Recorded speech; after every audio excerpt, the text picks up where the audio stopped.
Great. So, a very, very warm good evening to all of you who've joined in for our session today as part of the Sports Showcase series. We have some amazing experts from the US and an alum from a US university as well who are going to join us today and give you the experts' insights on exploring human performance, medicine, nutrition, kinesiology, and exercise science. So I'd also like to thank my colleague Amita, who's joining in, and I am Aliza. I'm one of the advisors at Education USA. So before I hand it over to our speakers for today, I'm going to quickly introduce Education USA to all of you. So Education USA is your official source on US higher education, just supported by the US State Department. Our mandate is to offer accurate, comprehensive, current, and above all, unbiased information on US higher education. And we have a global presence of more than 400 plus centers across 175 plus countries. And in India, Education USA is based in New Delhi with an advisor in Mumbai as well. So just some ways to stay connected with Education USA. We do a lot of sessions like the one that you're attending today.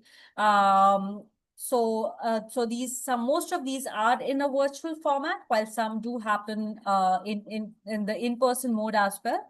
So feel free to scan the QR codes on the screen and sign up for updates. And you can follow us on social media as well. So just a few housekeeping rules before we begin. So we request you all to keep your cameras and audio on mute.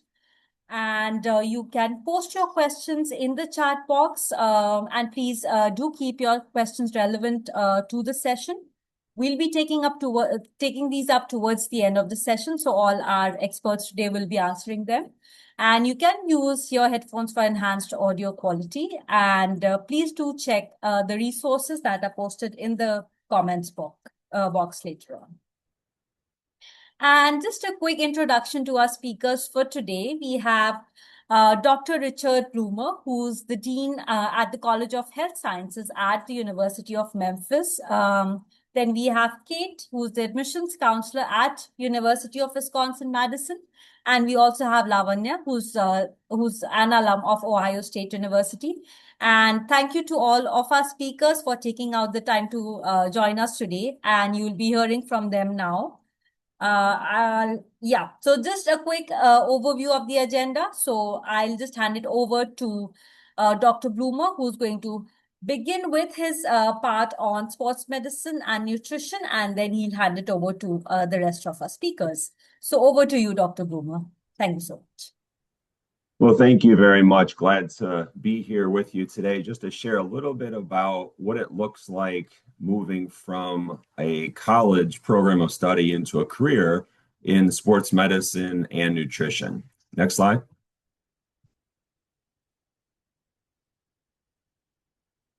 So first, let me just tell you a little bit about why the University of Memphis. If you're looking to come to the U.S., top tier research university, we actually categorize as a Carnegie R1, which is similar to, if you follow athletics, a Division I. So this is the top tier research universities in the US. Only about 3% are in fact an R1 institution. We're one of those. Many programs ranked in the US News and World Report rankings. You can see here 40 plus, multiple well-known research scientists and professors, and excellent programs, as you can see here, over 220 baccalaureate programs and over 85 master's and doctoral programs as well, and a very diverse student population, up to close to 100 different countries, with safety and affordability at U of M being top priorities. Next slide. The city of Memphis, very low cost of living, large international population, very rich culture in the city. So if you're looking for things to do outside of the classroom, Memphis is really a great place to be if you enjoy those sort of activities, music, food, festivals, and also professional and collegiate sports teams. Next slide. So I'm going to get into a little bit about what it looks like for sports medicine and nutrition. and what sort of students tend to gravitate towards our programs. Next.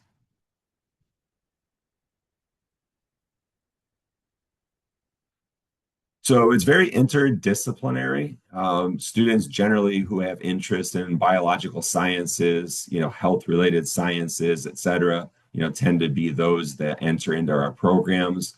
A lot of different opportunities upon graduation. So a lot of our students come and work in clinical settings, some in sports-specific settings. Some want to do general wellness, health and wellness, corporate wellness, things of that sort. And then some focus on research. And typically that's done with an advanced degree, a graduate degree, master's or a PhD, not necessarily a baccalaureate.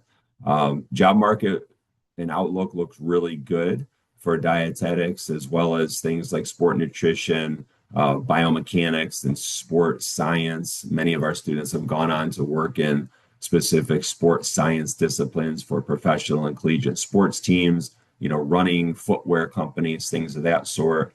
And the career pathway is very flexible. So a lot of our students who pursue undergrad or master's may then move into advanced study like PhD or doctor of physical therapy if they're more in the biomechanics side of things, as well as medical school and physician's assistant. So those are some common pathways that we see our students progressing in.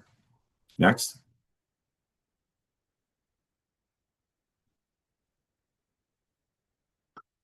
So this is an important question. Who generally thrives in this area?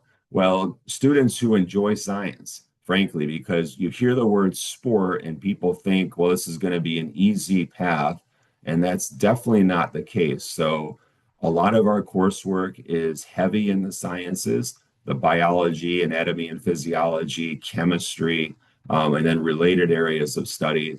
We typically want to see students with an undergrad GPA, if they're moving into graduate school, of 3.0 or better, with really good letters of recommendation, and perhaps most importantly, a strong desire to actually study and learn in that area of interest.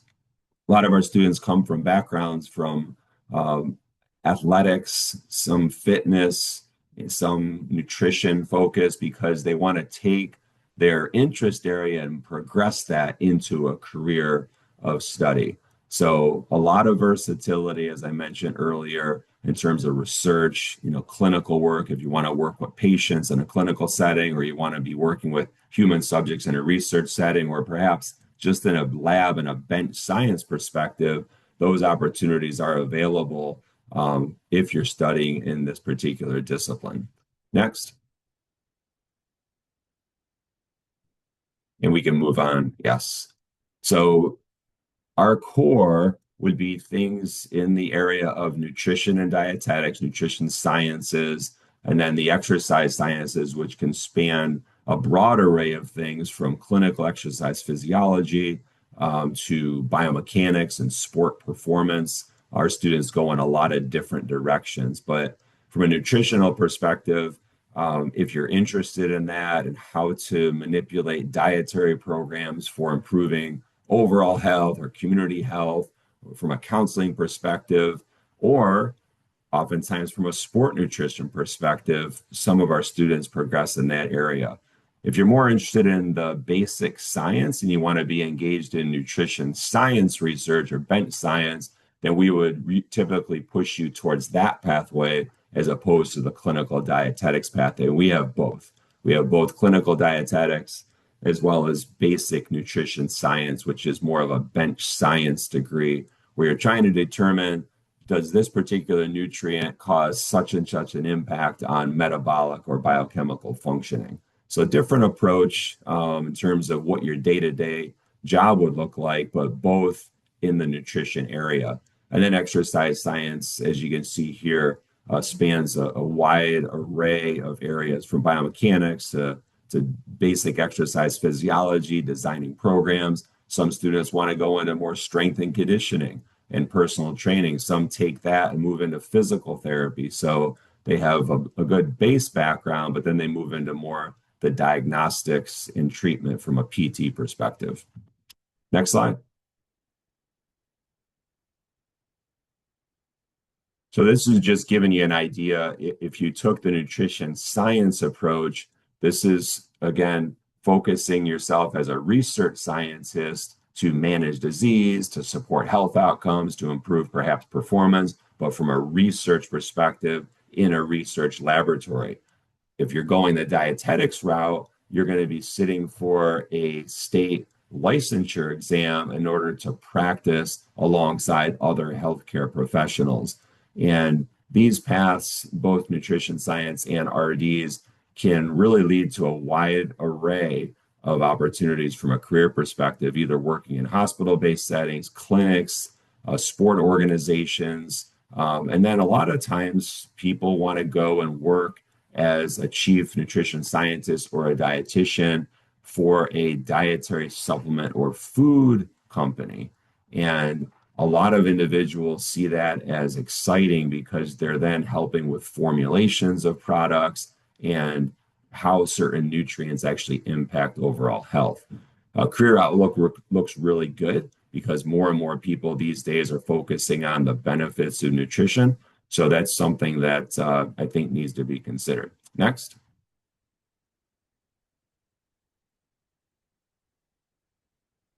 And I talked about some of this previously, but nutrition scientists are going to be really doing day-to-day research studies on areas specific to obesity, maybe gut health, how diet impacts certain diseases, and how it impacts your metabolic functioning. In an industry role, as I mentioned previously, individuals tend to work for food companies, for supplement companies on the R&D side, the development side, formulation side, things of that sort. And then sometimes people go more into public health if they're interested in that, sometimes pursuing even a master's in public health, an MPH, so that they could use their nutrition skills. But rather than on an individual basis, they're developing more policy related items. So, next. On the performance side, this again could range considerably in terms of what people tend to do on a day-to-day basis, but more of it's focusing on adaptation to training, injury prevention, how to treat certain things, and some of that could lead into advanced studies such as a doctor of physical therapy degree. Some tend to work as clinical exercise physiologists, perhaps working as wellness specialists in hospitals, working for sports teams as a sports scientist, as well as corporate settings. And the demand for this seems to be increasing, as you'll see in the subsequent slide. Next. Now, this just shows what the growth rate looks like. This is here in the States over a 10-year period, so up through 2034, so the next 8 years or so. But you can see that the growth rate in terms of what the demand for these jobs will be ranges from about 6 to 9% for dietitians and nutritionists, nutrition scientists, and then sports scientists. Used to be that sports teams may have had, obviously athletic trainers and people that are there to help with injury and treatment of injury, but not basic sports scientists that are looking at improving the performance of an athlete on the front end. And that has increased considerably in recent years, both at the professional and collegiate level. In fact, we have a handful of our students that are working for professional sports teams now as sports scientists, one with the New York Jets, one with the New York Mets professional baseball, and then the Jets professional football team. Salary range varies considerably, and this is largely dependent on the degree and the position and obviously where you're working, whether it's a professional team, collegiate team, et cetera. But we see our students coming out with master's degrees going into these positions generally in the $70,000 to $80,000 range. And obviously, over time, with progression and advancement, that can increase considerably. But the job market looks good. The salary really is going to be dictated by the position as well as where you are located in the States, because some areas are going to be an urban area, for example, like New York City, the salaries are going to be higher, but the cost of living is also considerably higher. So we need to think about that. but the overall career viability looks really strong. Next. So this is my final slide, just to understand that once the degree is obtained or degrees are obtained, it's important to stay current, to continue with the education. So we push our students towards professional certifications like those that are available through the National Strength and Conditioning Association, the American College of Sports Medicine, the International Society of Sport Nutrition, just to keep them current to make certain that they're understanding where the direction's going in this particular area. So I would encourage you to do that. Obviously, master's, doctoral degrees will enhance someone's ability in terms of providing content, also in terms of providing or obtaining higher salaries. And then we try to always encourage students to network, to get engaged, to attend conferences and shows like this, presentations like this, mentorship programs, things of that sort. Um, Bottom line is long-term growth requires planning and a plan of action. So we would encourage students to do just that. Next. And that will be it for me. So I will turn that over to Kate. Thank you. Thank you, Dr. Boomer. Kate, over to you, please. All right, wonderful. Thank you so much. All right, my name is Kate Burgum. I am an international admissions counselor at the University of Wisconsin-Madison. It's great to be here. I'm going to talk a little bit about kinesiology. Before I do just want to say, unlike my other two fellow speakers, I'm not a subject area expert. As an international admissions counselor, I can speak to the programs that we have at UW-Madison, as well as sort of generally what sort of programs you might see in the United States if you are interested in kinesiology. But unfortunately, I do not have a degree in kinesiology, so I will defer questions of that nature to the other speakers. Next slide, please. All right, so looking at our time today, I will start just by talking, generally speaking, about what kinesiology is. There's a lot of jargon and sort of buzzwords, I think, that can get thrown around when we're looking at this field. It is a really growing field, so there's lots of new careers, lots of new areas that do just keep growing and popping up. So we're really going to break down what kinesiology is.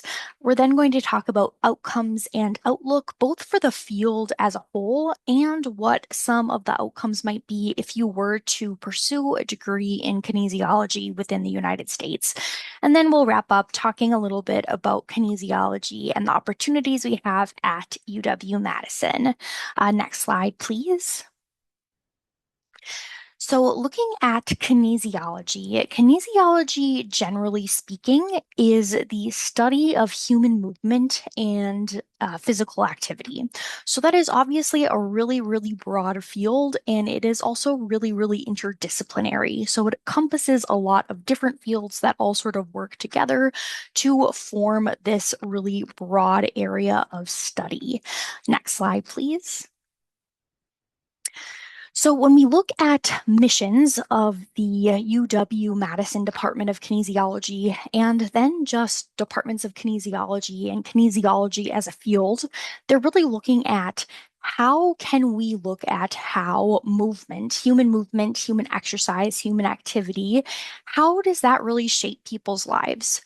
And really specifically, a lot of kinesiology programs and kinesiologists are looking at how can we improve quality of life throughout the lifespan, right? So when people are children, once they go into adulthood, and as they go through the aging process, how do we prevent injuries? And then how do we prevent or maintain chronic illness or injuries.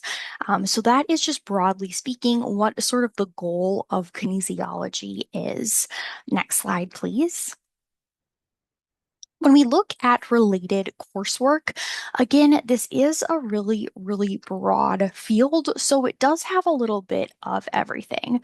Now, really importantly, as a field that is very adjacent and very encompassing of a lot of applied health programs and applied health disciplines. So a lot of times kinesiology can be the starting point for students who are interested in going into a lot of allied health or applied health fields, which we'll talk about in a little bit. Science is really, really important. So at the foundation of kinesiology programs, we have the scientific process and scientific inquiry. So because of that, anatomy, physiology, and biology are going to be really foundational and prerequisites for a lot of courses and coursework within kinesiology programs.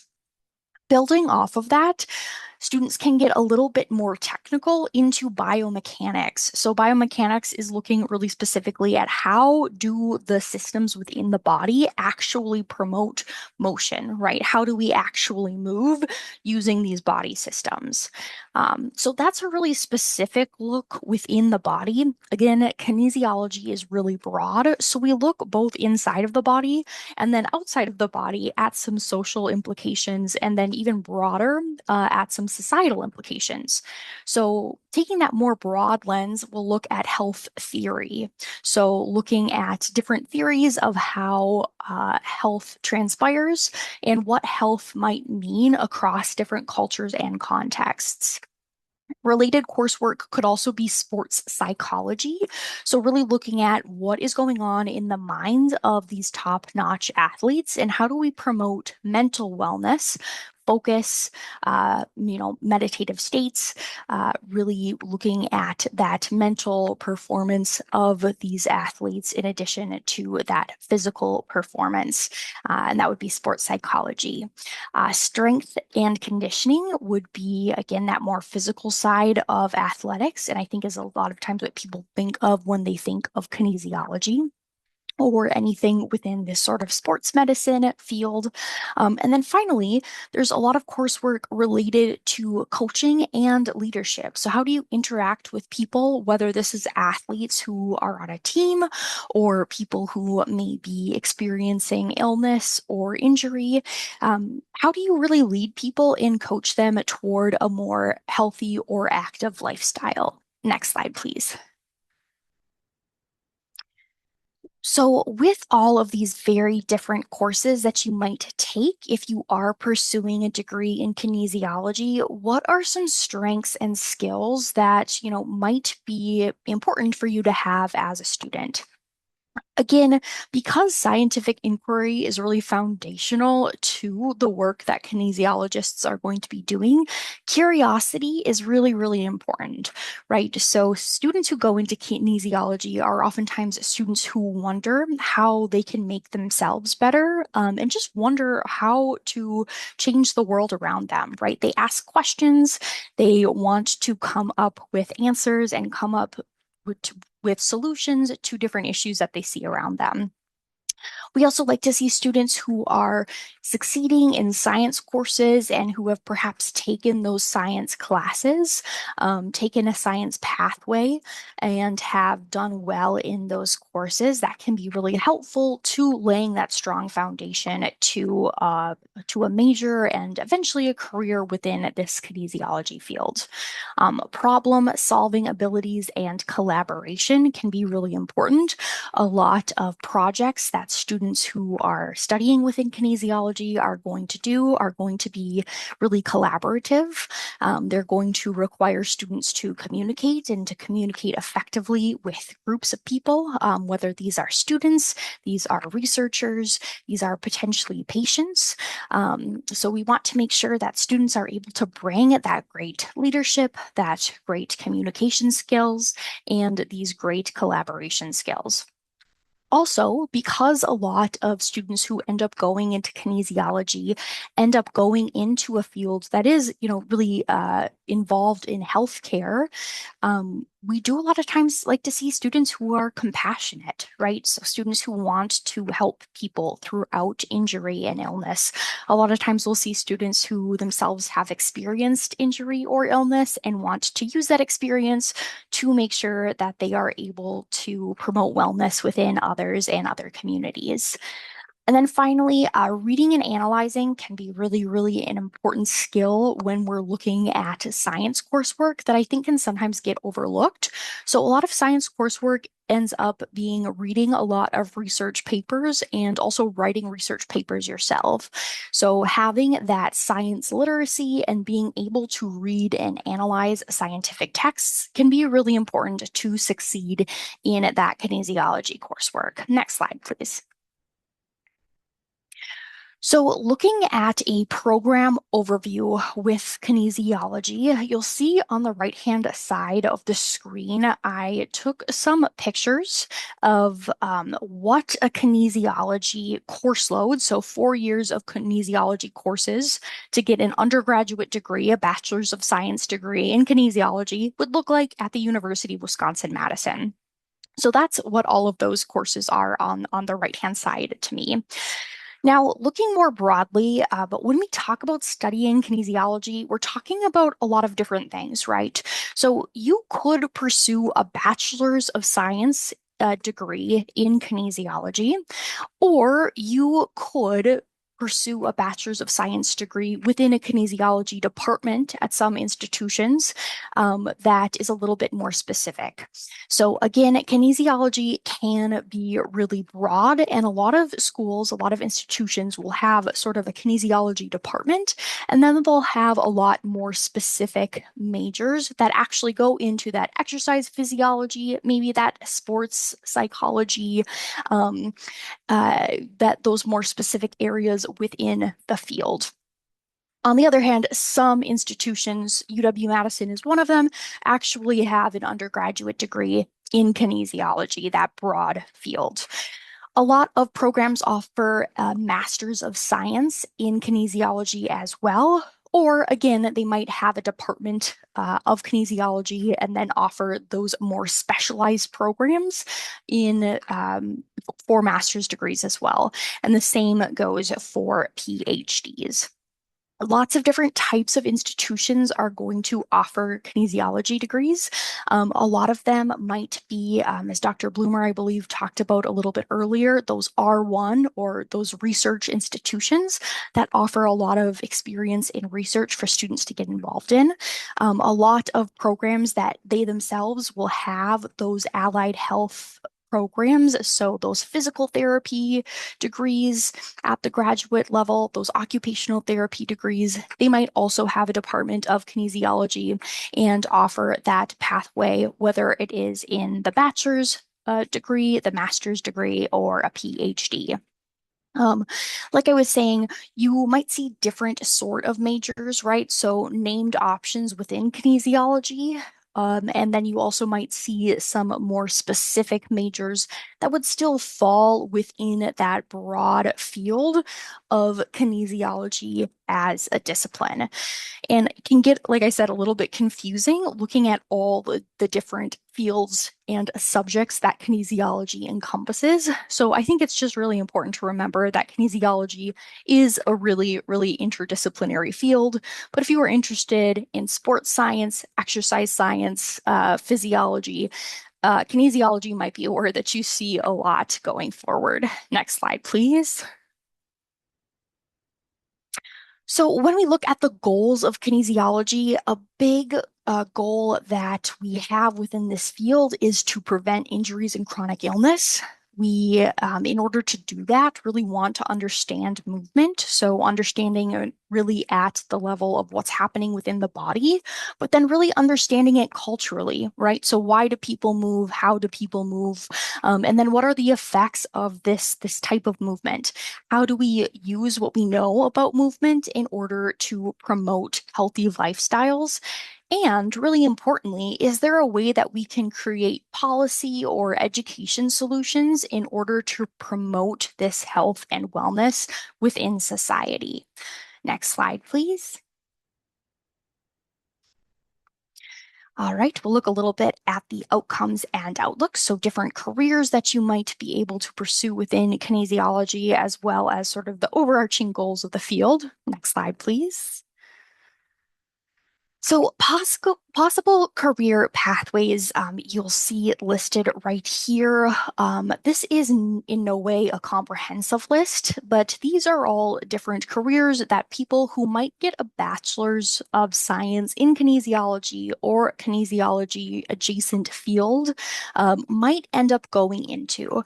Now, a lot of these do require some sort of graduate study following a bachelor's of science degree. And some of them do let students pursue that particular career field immediately after graduating with a bachelor's degree.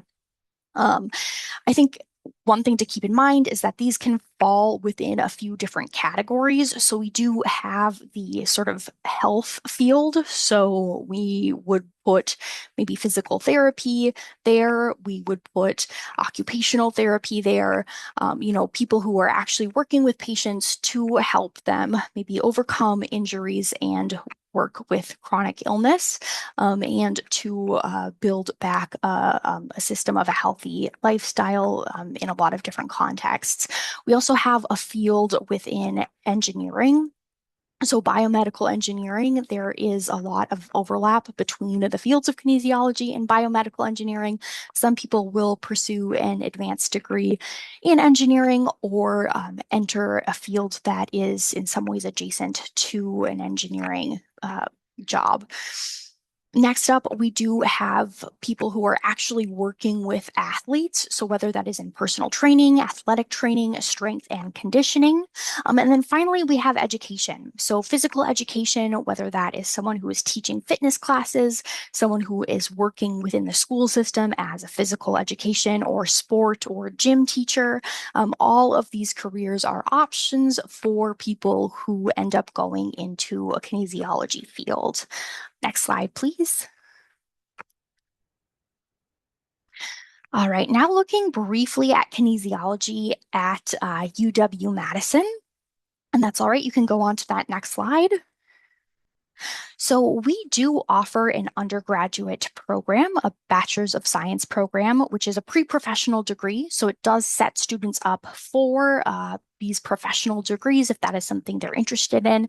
So if they are interested in going into a medical program or a different health program, so whether that is pursuing, a medical degree or a degree in athletic training, whether they want to become a physical therapist or perhaps a physician's assistant. A lot of students who pursue an undergraduate degree in kinesiology will end up going into graduate school for one of those fields. However, there are a lot of other opportunities within kinesiology as well. We are an R1 institution, so there is a lot of opportunity for research at our school. We'll talk about research in our final slide, but also because we are a D1 school, so we have a lot of athletics happening at a really top level. There are a lot of opportunities for internships as well. One of my really good friends who went to UW-Madison and pursued a kinesiology degree was actually able to travel across the United States with our swim and dive team as part of an internship. So she was able to work with them to help them sort of throughout the training process and to go with them to all of their competitions. So to work with athletes at that D1 level. Next slide, please. We also offer graduate studies, so we have master's and PhD programs, and you can get a master's degree or a PhD in kinesiology, and then there are very specific named options within these particular programs. So I list the named options below. One quick thing to note, applied exercise science is actually just going to be offered as a master's degree. There's no PhD program for that one. Everything else is going to have both that master's and that PhD program. Next slide, please. All right. And then finally, here is just some of the research that is happening on our campus when it comes to different fields of kinesiology and what they're looking at. And what I really like about these different research projects is that they show how specific kinesiology can get as a field and then how zoomed out it can get or how broad it can get, for lack of a better word. So we do have a motor systems physiology lab that is looking really specifically at what is happening in the brain when people are doing tasks that ask them to grasp or to grab something. We also have a sensory motor integration lab, which very simply is looking at how does physical activity or exercise really impact the progression of Parkinson's disease as people are progressing through that diagnosis. We also have the Wisconsin Injury in Sport Lab, which is looking at how can we make sports safer for children. So as children are competing in sports, there are some injuries that are really common. Knee injuries are one of them, so injuries to the ACL and MCL. These researchers are looking at, is there a way that we can prevent these injuries so that we can, stop some of those chronic health problems that end up happening when kids are getting these injuries. And then finally, really zooming out, really looking at health and kinesiology in a broad sense, there is a stress and health disparities lab, which is looking at how do chronic stressors that are related to inequities such as racism and low income status, how do these lead to disparities within chronic health conditions among adults as they get older? So you can see that within this kinesiology research, we're looking at, these systems within the body. We're looking at movement and physical health and its implications for groups of people, for individuals, and then for society at large. All right, that was a lot of information sort of packed in there, but that's all I have. That's a little bit of information of how to contact us if you have any questions. I just wanted to say too, all of the photos that you saw here, so all the landscape was from UW-Madison. So just a little bit of a view of our city and our campus. All right, I will pass it on.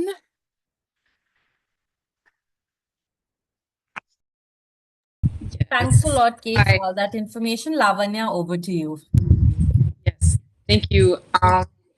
So now switching gears a little bit, we'll talk about exercise science. Next slide, please.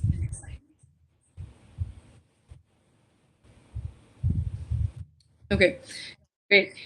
So exercise science is basically the understanding of why and what happens in the body during exercise and how the body can adapt to those changes.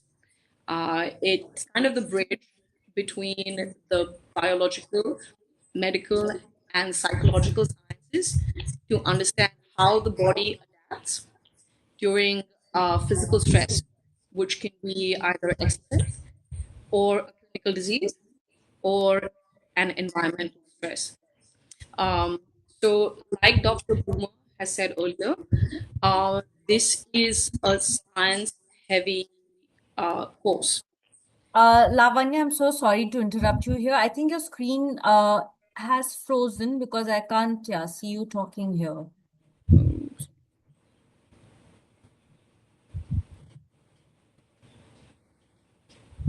Let me try and turn it back on.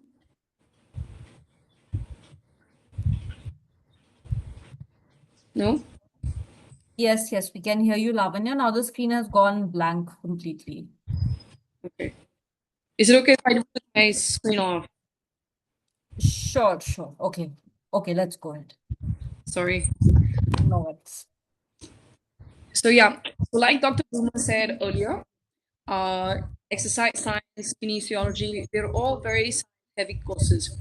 While it might sound like sports science is fun, the actual study of it is finding out how the body reacts to it. So there are a lot of coursework that you'll have to take that will include human anatomy, physiology, uh, study of the muscles, study of how the muscles move, and that kind of stuff. So the two big things that come under exercise And things that you have to study the most would be exercise physiology, which is understanding how the system responds to physiological strain, and kinesiology, which is understanding how the body moves and how we can move it in the best way for performance. Next slide, please.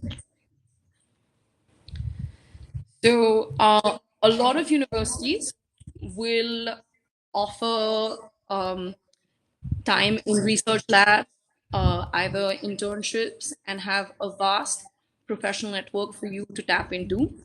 And it kind of depends on you as a student to decide what exactly you want to do. If you want to go into more research, you should pick universities that are research heavy. You should try to find opportunities there. If you want to do more hands-on practical work, you want to try to find places that offer those kind of internships. And like look up universities and their alumni network, or who come out of those universities. Does that match with what you want to do? And that's probably the best way to pick which university you want to go to. Next slide, please. Is this echoing for anyone else or only me? Yes, Lavanya, a little, and your voice also seems to be breaking in between a little bit. Okay. This, I'm not used to this echo. Okay. So with exercise science, with kinesiology backgrounds, there are a lot of things that you can do. And like both the presenters have said earlier, it's very broad, very vast. In terms of performance and coaching, a lot of people end up becoming strength and conditioning coaches, sport performance coaches, or fitness coaches. On the clinical side, they either go to physical therapy school or occupational therapy school. In terms of research, they go on to do their master's and PhD, and then research in whatever field they're interested in. And also on the health and wellness side, they go into corporate welfare and things like that. So if you think about it, the the cohort that graduated with me, there are maybe only 3 or 4 of us that are in strength and conditioning and in sport performance. Almost everybody else has chosen to become either physical therapists or occupational therapists. Very few of them choose to become sports scientists or strength and conditioning coaches. So the major is quite frankly yours to mold. You know, you can study these things and then apply them in various fields. Next slide, please.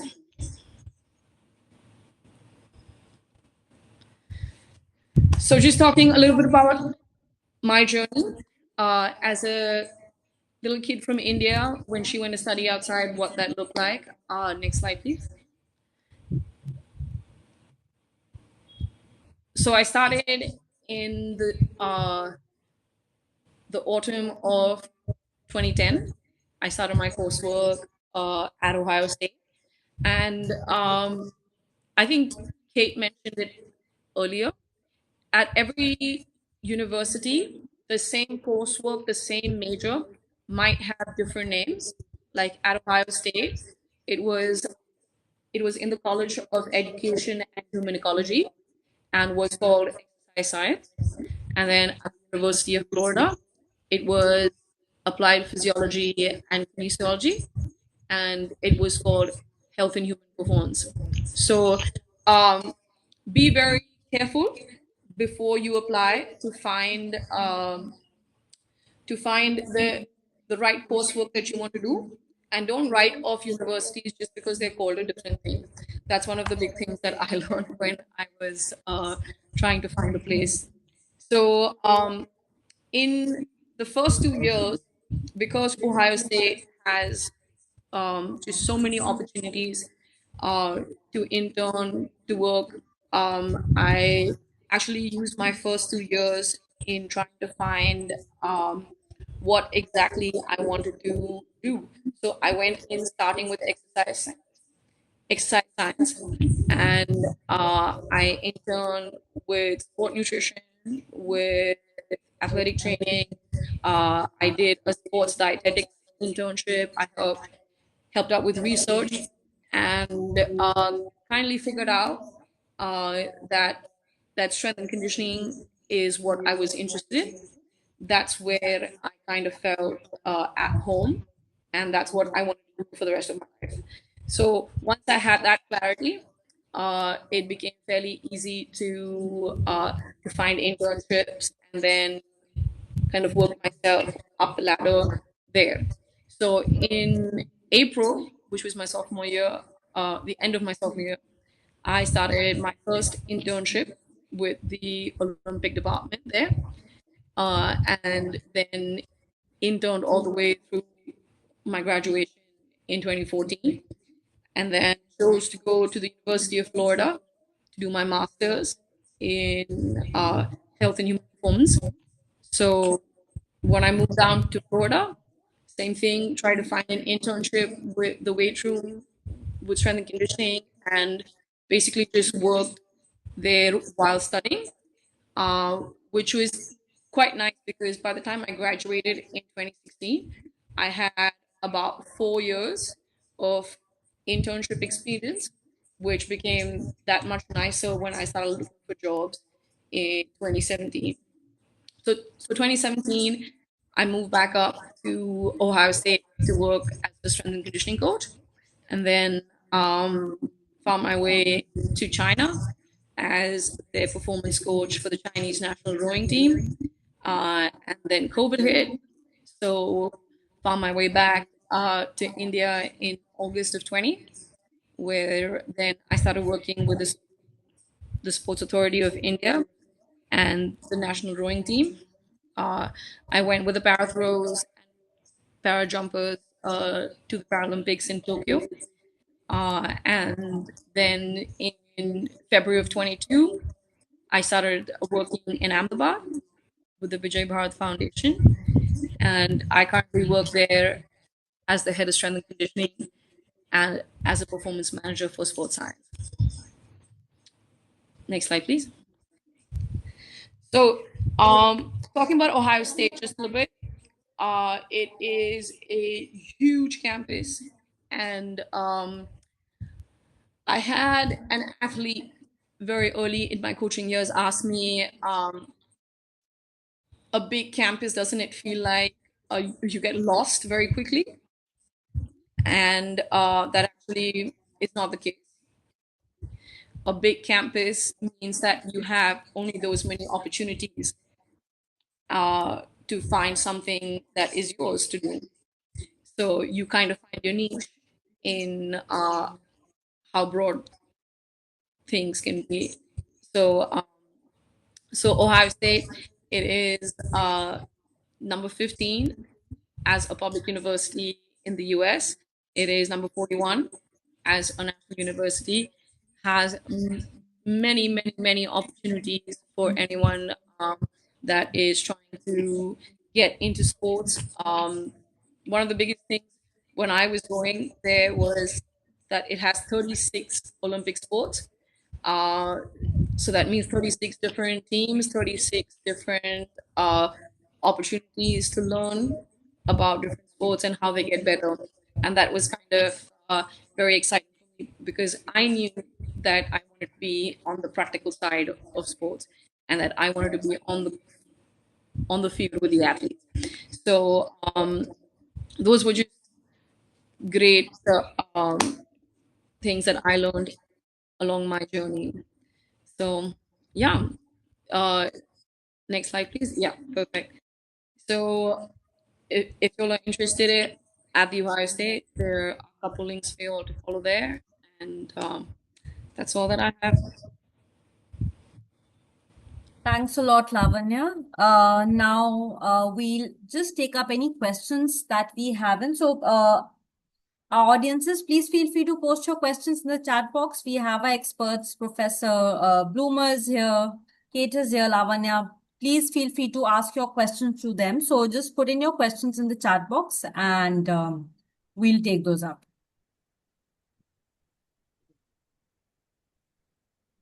I'm just checking if we have any question not so far. Amita, if there are any questions, you can just directly share them with me. So I'm just checking these on my phone. Sure, but not yet any question. Okay. So anyone, please feel free to put your questions. We have had such an amazing presentation. You've learned so much about human sciences and kinesiology, sports medicine. So this is your chance. Ask your questions right away.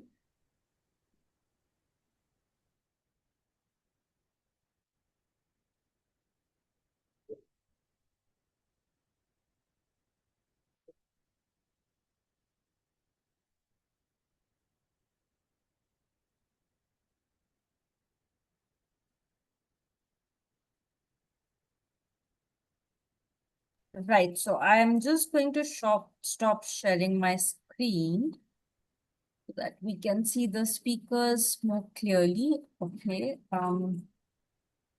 Right.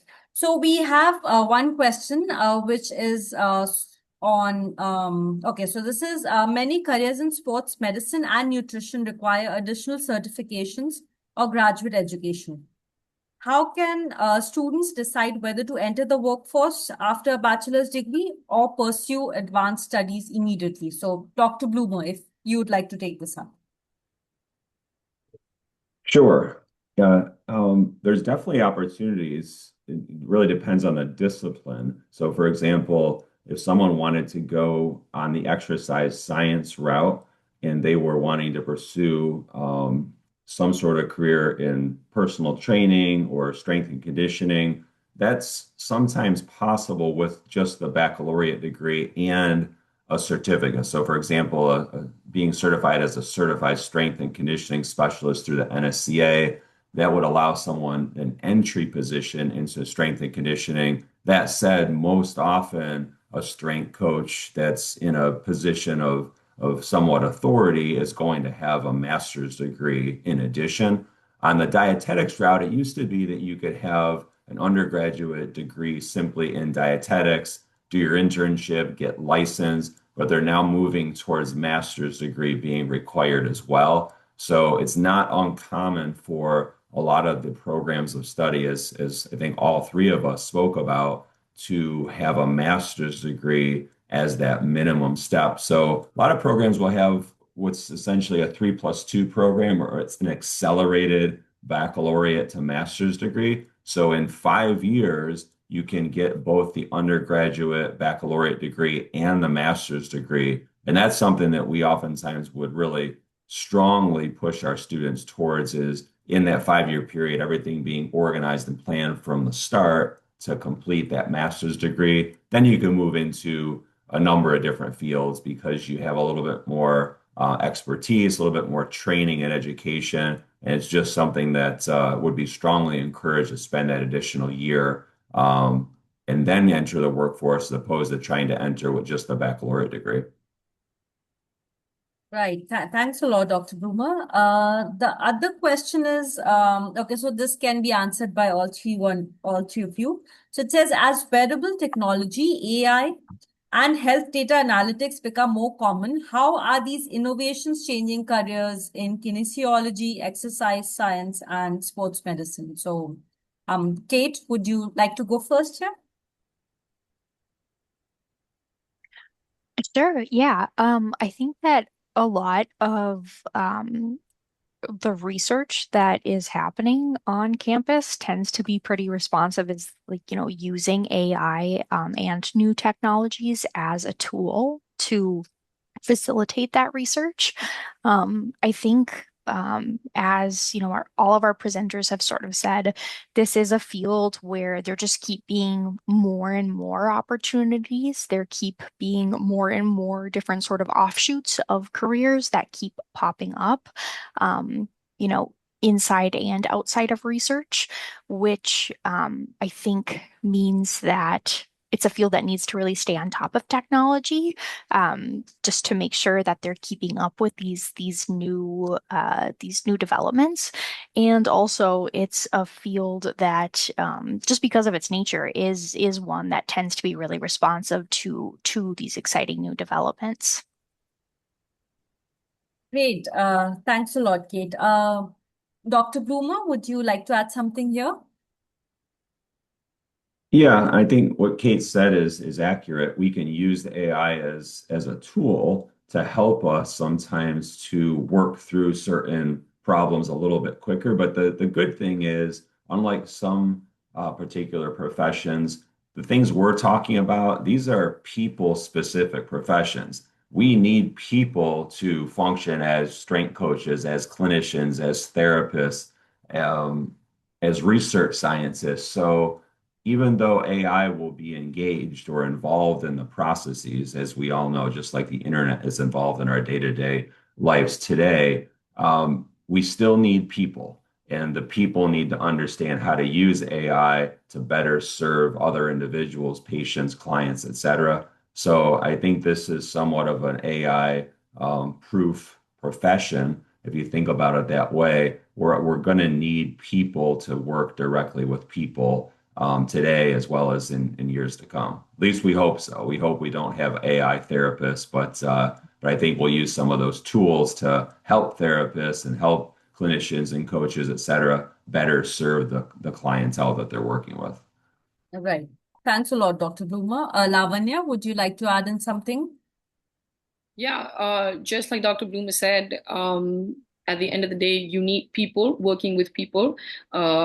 So when your patients, your clients, your athletes are people, you need real people working with them. So AI can help automate things for strength and conditioning coaches, for performance partners, uh, for these, but the real work is still going to be done by people. So, like he said, it's quite AI proof so far. That's great, great. Okay, so the next question is, okay, what are the main A-level subjects for undergraduate degree required for these sports career options? Um, who, who would like to take this up? So, Kate, would you answer? Yeah, yeah, sure. Please go ahead. Yeah, I can talk a little bit about that. So as like a really science heavy field, I think that, you know, any of the biological sciences, so bio, chemistry could also be really good. Um, One thing I think that's something to keep in mind, just the way that American programs are really going to talk about prerequisites is going to be a little bit different than you might hear about them as you're taking A levels. So, as I'm sure a lot of you have heard, um, in the American school system, we tend to really value like breadth, maybe over depth, as they do in the British system. So, with that in mind, you might see or hear like we want, you know, students to be really strong in all the subjects. We want them to take all 5 core subjects for all 4 years. You might see that language in university admissions web pages. And one thing that I just want to say is that any sort of university that has experience with international students, which is most American universities, they have counseling staff who read A-level applications, and who understand that it's just a different system and you're going to have more specialized majors. So with that in mind, I'd say the sciences will definitely be helpful.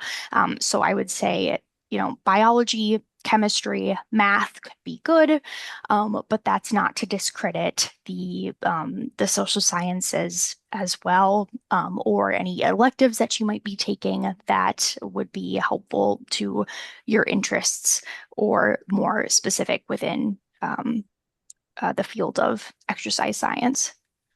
Great. I think, yeah, that explains it, Kate. Thanks a lot. The next question is, does having a background as a sports player provide an advantage when applying for these courses? And I think the second part, yeah, so that's one other question.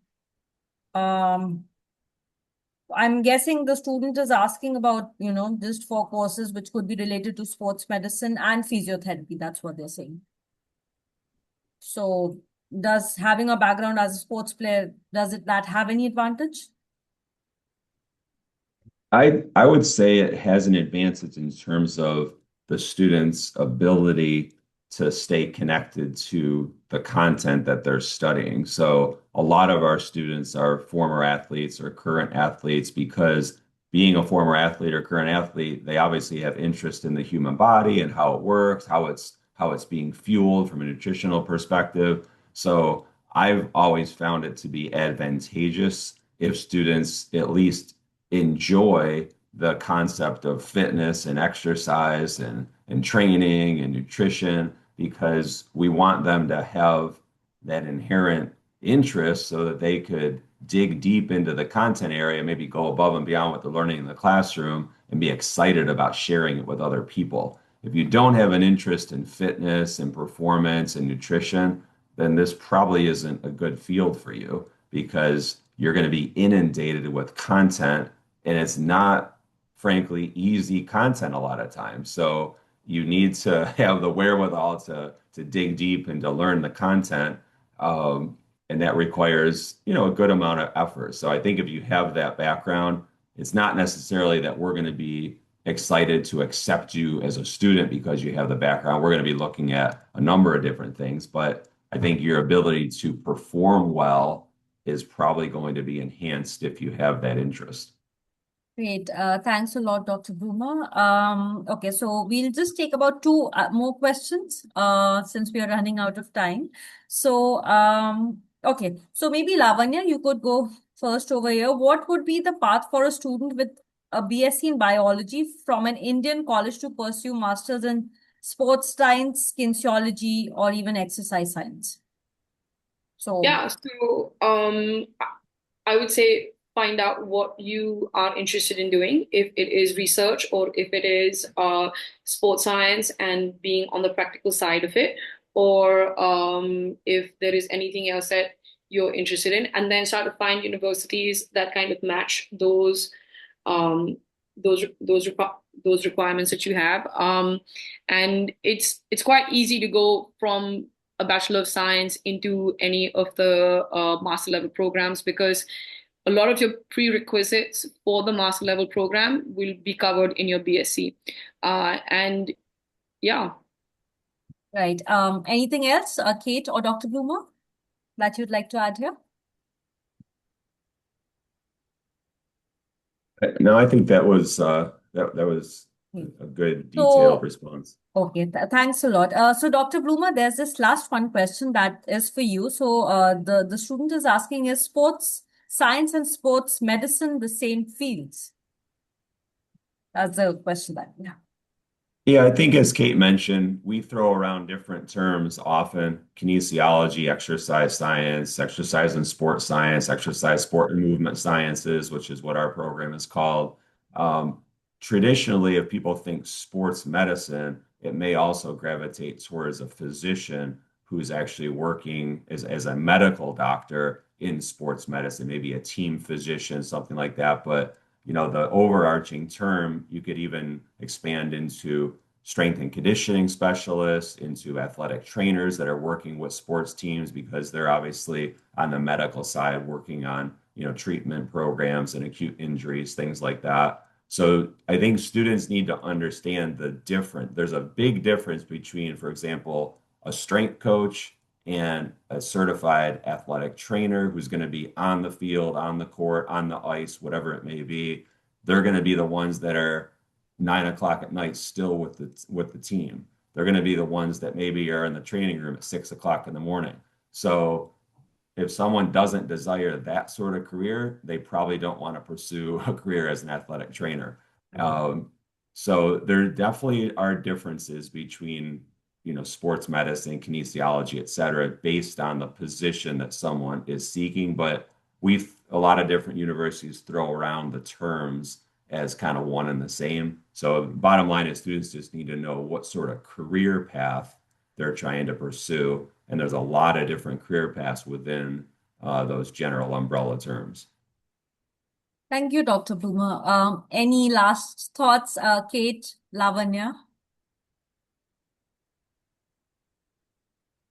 Okay, in that case, we will be wrapping up the session. Thank you so much to all three of you, Dr. Bloomer, Kate, and Lavanya. It was an incredibly informative session. I'm sure our audiences got a lot of information on this subject area, and it's definitely an upcoming field. And we've also posted the profile details of our speakers. So if you have any questions, you can check out the university website to get more information on the subject areas and the other related things that are basically related to the program that they are that the university is offering or that they are experts in. And thank you all to Dr. Richard Bloomer, Kate, Lavanya for joining us, and all our audiences. Have a great day and good evening. Bye bye, everyone. Thank you, Amita. Thank you. Bye. Bye.